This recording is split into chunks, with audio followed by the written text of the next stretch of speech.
Hello dear students, once again welcome you all to the Bishop Academy online classes. Today in this video we understand about the national income, that's a chapter number 3 and its aggregate, and it is our second part. In this part we understand about the nominal GDP and real GDP, and then after we understand about the GDP and welfare. So dear student, first of all we try to understand about nominal GDP. Nominal GDP exactly होती क्या है? जब हम GDP की बात करते हैं तो जो वैल्यूएशन होती है जीडीपी की वो थोड़ी सी नॉर्मली क्या होती है कि हमारे पास एक वो होती है जिसको हम पहले से प्रेडिक्ट करके चलते हैं, और दूसरी वो होती है जो हमारी वैल्यूएशन के बाद हमको मिलती है, यानी कि सब कुछ करने के बाद एज अ रिजल्टिव सिचुएशन होती है. कहता है जीडीपी में be estimated as a current price and constant price. GDP को हम क्या करते हैं, करंट प्राइस और कांस्टेंट प्राइस पे एस्टिमेट करने का काम करते हैं.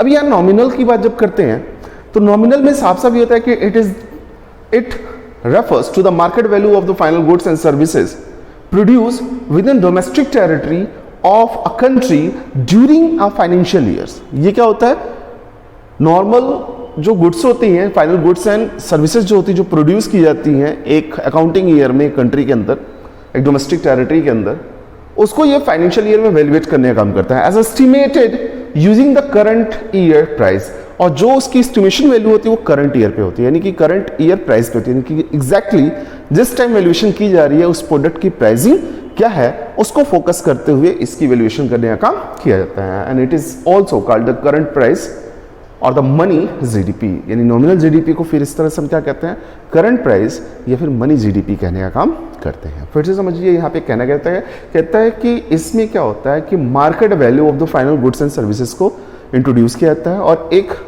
करंट ईयर में डोमेस्टिक टेरिटरी में जितनी भी market value of the goods and services generate होती हैं किस प्राइस पे, करंट प्राइस पे, ठीक है, वो हमारा क्या होता है, नॉमिनल जीडीपी होता है. हम इसको करंट प्राइस और द मनी जीडीपी के नाम से भी जानते हैं. अब यहां पे सिचुएशन आती है कि it may increase without any increase in the quantum of the output of the economy, या इन द इकोनॉमी में बिना किसी क्वांटम यानी कि किसी भी नंबर्स या क्वांटिटी को बढ़ाए बगैर, ठीक है, इसको इंक्रीज किया सकता है. यानी कि प्राइस में अगर चेंजेस जाए तो नॉमिनल जीडीपी की वैल्यूज में चेंजेस आएंगे. वहीं पे रियल जीडीपी की बात करते हैं तो ये क्या होता है, ये market value of goods and services होती है इन डोमेस्टिक टेरिटरी में जो प्रोड्यूस की जाती है फाइनेंशियल ईयर के अंतर्गत, और साथ ही साथ ये जो वैल्यूएशन की जाती है ये बेस प्राइस पे या कांस्टेंट प्राइस पे इसकी वैल्यूएशन की जाती है. इसमें प्राइस में कोई चेंजेस नहीं आते, लेकिन इसमें जो इसकी जो वैल्यू है उसको इंक्रीज किया सकता है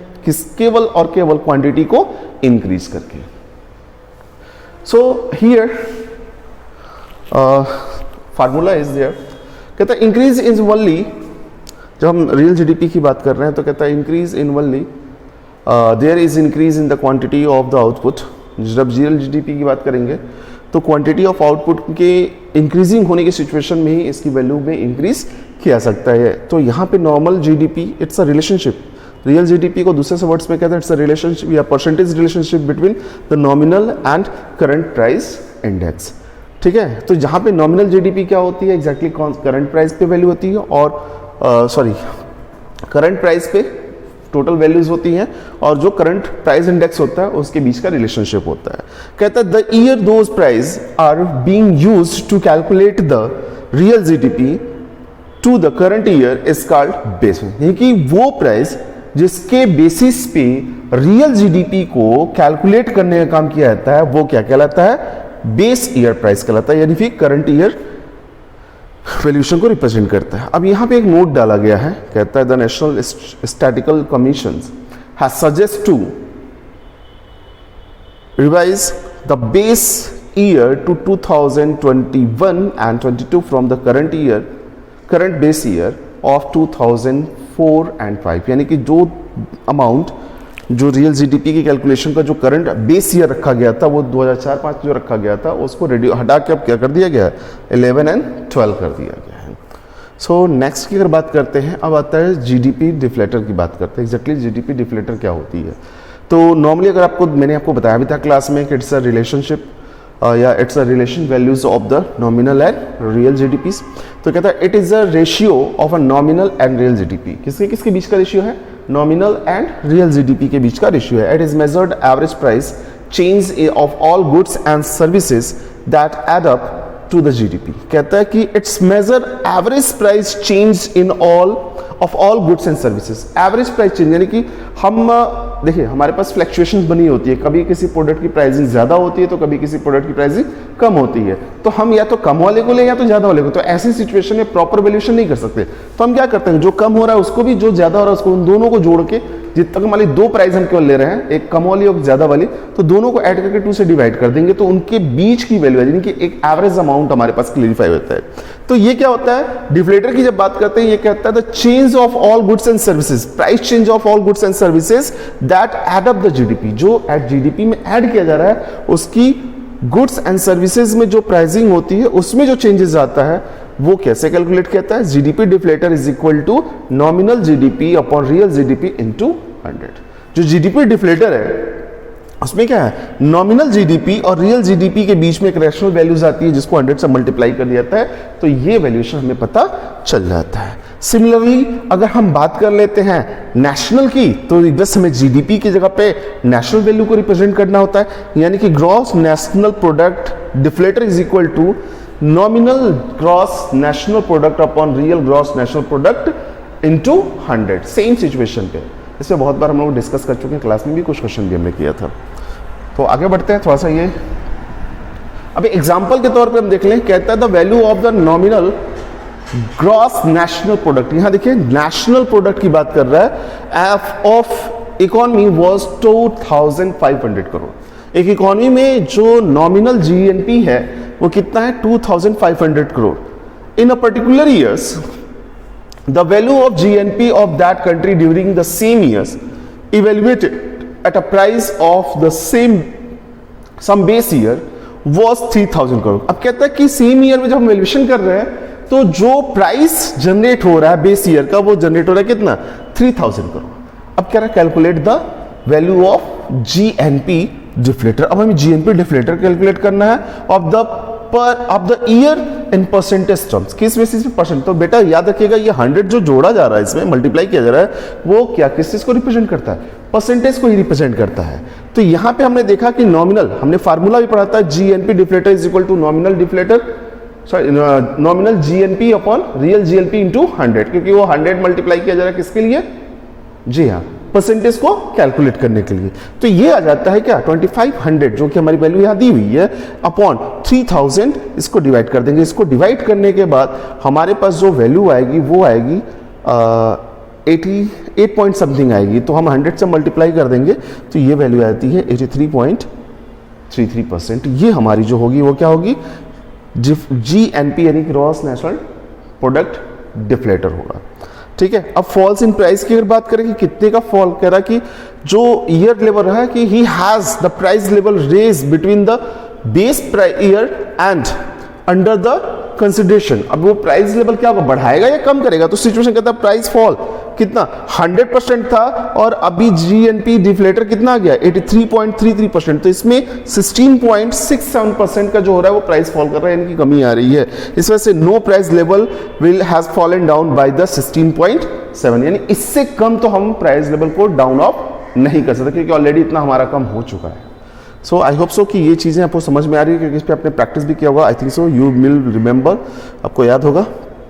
अब हम लोग बात कर लेते हैं जीडीपी एंड वेलफेयर की। एग्जैक्टली जीडीपी और वेलफेयर के कॉन्सेप्ट की जब बात करते हैं तो होता क्या है, कहते हैं जीडीपी में be goods indicator of the economic growth. अगर देखा जाए सही मायने में तो जीडीपी ही क्या है, एक अच्छा इंडिकेटर है हमारे इकोनॉमिक ग्रोथ के लिए। यानी हमें इकोनॉमिक ग्रोथ हमारा अच्छा है बुरा है वो किससे जानते हैं हम, जीडीपी के बेसिस पे, ग्रॉस डोमेस्टिक प्रोडक्ट के बेसिस पे जानने का काम करते हैं।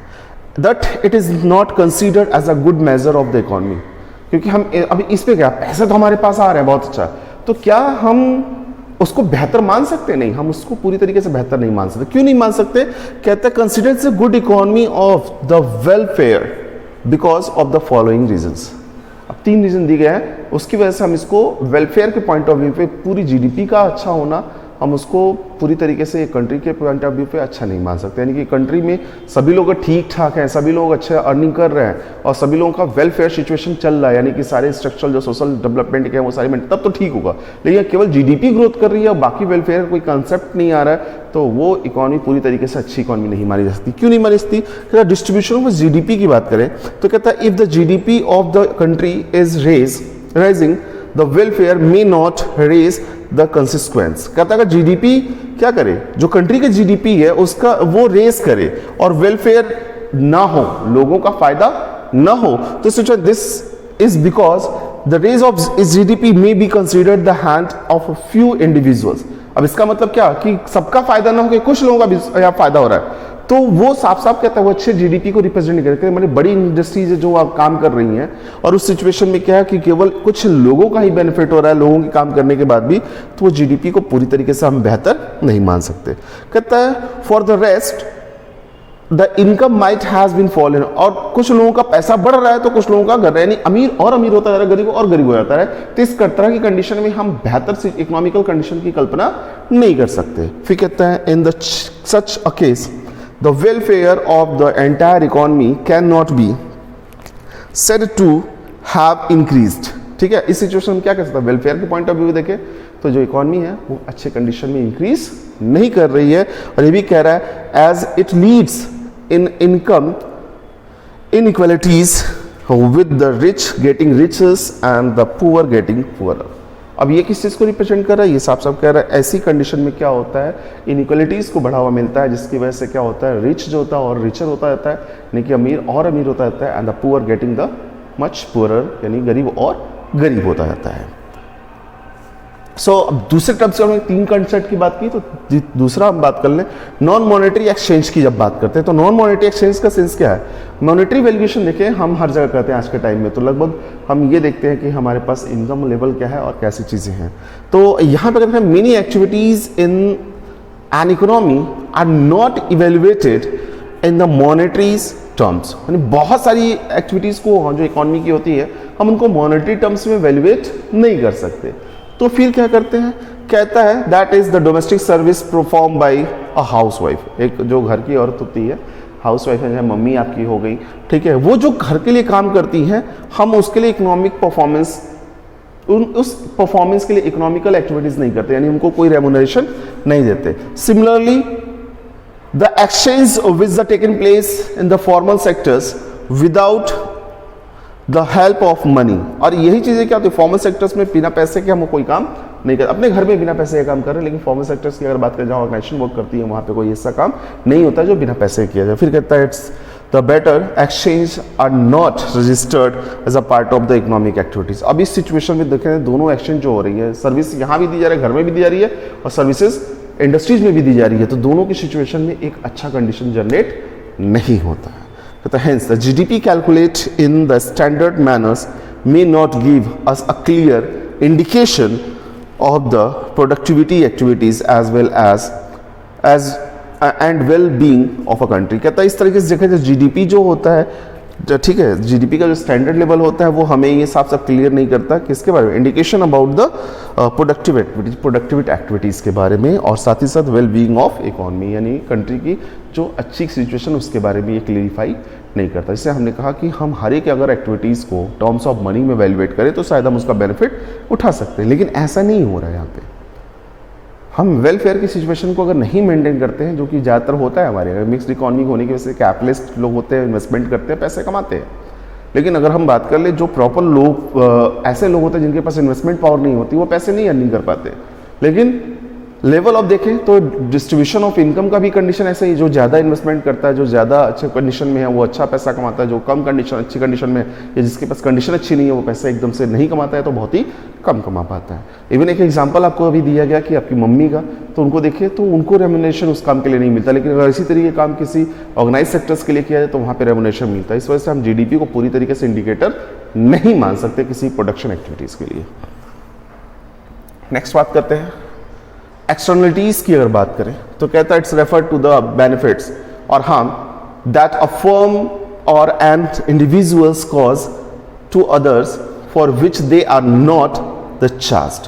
कहता है कि ये it's refers to the benefits और हार्म, यानी कि ऐसे फायदे या नुकसान की बात करता है दैट आर फर्म और इंडिविजुअल कॉजेज, जिसका एक कारण क्या होता है, या तो फर्म होती है या तो कोई व्यक्ति, विशेष व्यक्ति होता है, ठीक है, causes to other for which they are not the charge.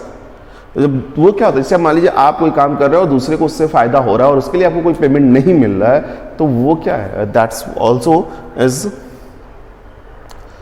externalities situation. Externalities do not have any market in which they can be brought or sold.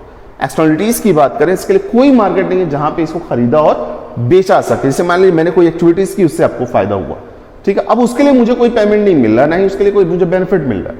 यहां की भी कहता है एग्जाम्पल के तौर पर, the rivers pollution create by an oil refinery has destroys effect on the aquatic life. अब कहता है जो एक्सटर्नलिटीज के, मान लीजिए एक तरीके से देखें तो इंडस्ट्री से निकलने वाला जो केमिकल वेस्टेज होता है वो क्या होता है, लोग ज़्यादातर उसको ड्रेनेज कर देते हैं रिवर साइड्स पे, राइट। अब ये क्या हुआ, उस इंडस्ट्री से तो जो प्रोडक्ट मिलता है वो कहीं ना कहीं हमें बेनिफिट पहुंचाता है, लेकिन इनडायरेक्टली देखें तो उससे बहुत बड़ा नुकसान हमारे एक्वेटिक एनिमल जो लिविंग्स होती हैं उनको होता है, यानी कि जो पानी में रहने वाले जीव जंतु होते हैं उनको प्रॉब्लम होती है। यानी कि यहाँ पे कहना है तो उसका इफेक्ट जो होता है उनकी लिविंगहुड्स के ऊपर पड़ता है और वो अब क्या करते हैं, ज़्यादातर मर जाते हैं। जिसे कहता है अब इसका दूसरा इफेक्ट क्या है, as a result the fisherman of a rivers may be losing their livelihood. अब इसका इफेक्ट क्या होगा, फिश पॉइजनिस्ट हो जाएंगे, तो फिशरमैन जो है वो क्या करेगा, फिशिंग नहीं कर पाएगा, फिशिंग नहीं कर पाएगा तो अपनी लिविंग को मेंटेन नहीं कर पाएगा। इस जगह से तो फायदा हो रहा है, हमको केमिकल प्रोडक्ट मिल रहे हैं या कोई अच्छा प्रोडक्ट मिल रहा है, लेकिन दूसरा उसका बैड इंपैक्ट क्या है, ये बाकी की चीजों पर पड़ा, ये एक्सटर्नलिटीज को रिप्रेजेंट करता है। सो सब इंपॉर्टेंट कॉन्सेप्ट की अगर बात करें तो माइक्रो इकोनॉमिक्स मॉडल की अगर बात करते हैं तो नॉर्मली कहता है it is an analytical tools designed to describe and operations of the economy of a country और अ रीजन। कहता है कि ये इकोनॉमिकल टूल होता है जिसका डिस्क्रिप्शन या जिसको डिस्क्राइब किया जाता है या फिर जिसका ऑपरेशन नॉर्मली ये किया जाता है कि एक रीजन में या एक कंट्री की इकोनॉमी कैसी है उसको जानने के लिए। फिर कहता है these models are usually designed for examining the dynamic of the aggregate quantities such as a tools total amount of a goods and services produced। कहता है कि these models, यानी कि ये जो मॉडल्स होते हैं माइक्रो इकोनॉमिक्स मॉडल वगैरह की बात करें, मैक्रो में जो हम स्टडी करते हैं, कहता है यूजली डिजाइन इस तरीके से इसको डिजाइन किया गया ताकि एग्जामिन किया जा सकते जो डायनेमिक इन्वायरमेंट हमारा होता है, डायनेमिक जो क्वांटिटीज होती है जो लगातार बदलने वाली डिमांड एंड सप्लाईज होती हैं उनके बारे में, और वो कितने अमाउंट के गुड्स एंड सर्विसेज को प्रोड्यूस कर रहे हैं, क्या इनकम अर्न करना है और क्या लेवल ऑफ एम्प्लॉयमेंट है जो प्रोडक्टिविटी को मेंटेन कर रहा है, रिसोर्सेज क्या यूज कर रहे हैं and the level of price और उसका प्राइस क्या है, इन सभी चीज़ को वैल्यूएट करने के लिए यूज किया जाता है। तो ये कुछ इंपॉर्टेंट कॉन्सेप्ट है। नेक्स्ट की बात करें नॉन मार्केटिंग एक्टिविटीज़, तो हमें पता है मार्केटिंग एक्टिविटीज वो होती है जहाँ बाइंग एंड सेलिंग की बात होती है और नॉन मार्केटिंग एक्टिविटीज़ जहाँ पे बाइंग एंड सेलिंग्स की बात नहीं होती। इसे economic and non economic activities के रूप में हो सकते हैं। वैल्यू एडेड की अगर बात करें तो हमने देखा है कि a terms which is use to denote the net contribution made by the firm, ये वो टर्म्स होता है जो साफ साफ ये बताता है कि किसी फर्म ने किसी प्रोडक्शन एक्टिविटीज़ को बनाने के लिए, प्रोडक्शन एक्टिविटी को करने के लिए कितनी चीज़ों को ऐड करने का काम किया है, वो किसको रिप्रेजेंट करता है, वैल्यू एडेड को। यानी कि साफ साफ जैसे हमने कोई चीज़ लिया, 10 रुपये का आइटम लिया रॉ मटेरियल के रूप में, हमने कुछ और मटेरियल उसमें ऐड करके उसको 15 रुपये बेच दिया, तो 5 रुपये जो वैल्यू हमने ऐड किया वही क्या है, वैल्यू एडेड है। फिर ग्रॉस वैल्यू एडेड की अगर बात करें तो हमने जो भी चीज़ें की होती है उसमें हमारा डेप्रिसिएशन भी इन्वॉल्व होता है, इसमें इस वजह से हम उसको ग्रॉस कहते हैं। नॉर्मली यहाँ पे लिखा भी है, if we include the depreciation in the value added then the measure of the value added that we obtain is called gross value added। यानी कि जिस वैल्यू को ऐड करने में हमने डेप्रिसिएशन को भी इन्वॉल्व कर रखा है वो वैल्यू हमारी किसको रिप्रेजेंट करेगी, ग्रॉस वैल्यू एडेड को। सो यहाँ नेट वैल्यू एडेड तो डेप्रिसिएशन को माइनस कर देंगे ग्रॉस वैल्यू एडेड में से, तो नेट वैल्यू एडेड मिल जाती है। इन्वेंट्री की बात करें तो ये वो अनसोल्ड या सेमी फिनिश्ड गुड्स होते हैं या रॉ मटेरियल होते हैं जो एक ईयर से दूसरे ईयर की तरफ मूव कर जाते हैं, यानी कि पहले ईयर में इसको क्लोज नहीं हो पाते या बिक नहीं पाते, तो उनको अगले ईयर में जब हम ट्रांसफर करते हैं तो वो हमारे लिए इन्वेंट्रीज कहलाती हैं। ठीक है, प्लांट इन्वेंट्रीज एक्यूमुलेशन की बात करें तो नॉर्मली कहता है in case of an expected falls in sales the firms will have unsold stock goods which it has not anticipated. कहता है कि एक्सपेक्टेड फॉल इन सेल्स, कई बार क्या होता है कि हम ये मांग चलते हैं कि हमारा जो प्रोडक्ट है वो इतनी सेलिंग इसकी होगी, ठीक है, और लेकिन क्या होता है जितना हम मांग चलते हैं उससे कहीं ज़्यादा लॉस मतलब सेलिंग नहीं हो पाती। जैसे मान लीजिए हमने 10 यूनिट बेचने का था कि 10 यूनिट तो पक्का बिक ही जाएगा, हमारे पास 15 है तो 10 तो बिक ही जाएगा, लेकिन बिकता 8 है तो दो हमारे पास रह जाते हैं, वो क्या होते हैं अनएक्सपेक्टेड, जिसको एंटिसिपेट हम नहीं करते, अनसोल्ड यूनिट जो होते हैं एंटिसिपेट नहीं होते। फिर कहता है hence there will be the planned accumulations of the inventories. तो अब यहाँ पे क्या होता है कि हम प्लानिंग करके जो चल रहे होते हैं, जो प्लानिंग हमारी होती है कि इतना बिक जाएगा, वो प्लान्ड एक्यूमुलेशन होती है। और वहीं जब नॉन प्लानिंग की बात करेंगे तो उसमें हमें कुछ भी क्लियर नहीं होता है, हमारे पास जो भी फॉर्म हम बेच देते हैं, जो बच जाता है वो बच जाता है, ठीक है। अब कंज्यूमर प्राइस की बात करें, जैसे सीपीआई कहते हैं, यदि मांग थोड़ा सा रखेंगे शॉर्ट फॉर्म में ये पूछ लेता है, कहता है it measure the changes in the price level of market basket of a consumer goods and services purchase by the house hold. कहता है कि जो मार्केट है, मार्केट में से जो कंज्यूमर है अपने घर के लिए जो भी जरूरत की चीज़ों को परचेस करता है जिस रेट पे, वो उसका क्या होता है कंज्यूमर प्राइस इंडेक्स होता है, जिस बास्केट में वो रखता है। सो अब हम बात कर लेते हैं इसमें कौन सा होता है, तो होल प्राइस इंडेक्स होती है, आपको पता है होलसेलर होता है। फिर हमारा नॉमिनल इनकम की अगर बात करें तो होलसेलर में नॉर्मली यूएसए में इसको बोला जाता है, लेकिन आज के टाइम में इसको चेंज करके क्या किया प्राइस इंडेक्स नंबर बोल दिया गया, यानी कि पीपीआई बोला गया है। And which considered in India the price of the representative of the basket of a whole goods where the PPI will soon be introduce in India too, और जल्दी ही पीपीआई को इंडिया में भी इंट्रोड्यूस कर दिया जाएगा। एग्जैक्टली जैसे हमने देखा ना कि हमारे पास एक प्राइसिंग लेवल होता है, प्राइसिंग लेवल के हिसाब से हम अपने बजट को बनाते हैं, फिर जाके परचेजिंग कर लेते हैं, वो हमारा प्राइस इंडेक्स होता है, उस प्राइस इंडेक्स के बेसिस पर लिखते हैं। नॉमिनल इनकम की अगर बात करते हैं तो इसको मेनली हम करंट और कांस्टेंट प्राइस के रूप में हम देख रहे थे। Real income and domestic income की अगर बात कर लें तो इसका it is to the monetary income measured at a constant price, real constant और नॉमिनल करंट प्राइस की बात करता है। और डोमेस्टिक प्रोडक्ट की बात करते हैं तो sum factor value factor income generated during an accounting year within the domestic territory of a country is termed as a domestic product or domestic income of a country। अगर देखें तो हम एक कंट्री मतलब एक अकाउंटिंग ईयर में जो भी कुछ प्रोड्यूस करने का काम करते हैं गुड्स एंड सर्विसेज के रूप में, उसकी जो भी वैल्यू होती है, जो भी प्रोडक्ट होता है वो डोमेस्टिक प्रोडक्ट होता है या डोमेस्टिक इनकम कहलाता है। So dear students, in this video that's all. If you have any type of the doubt or the query, you should be consult through the Google Classroom. Thank you.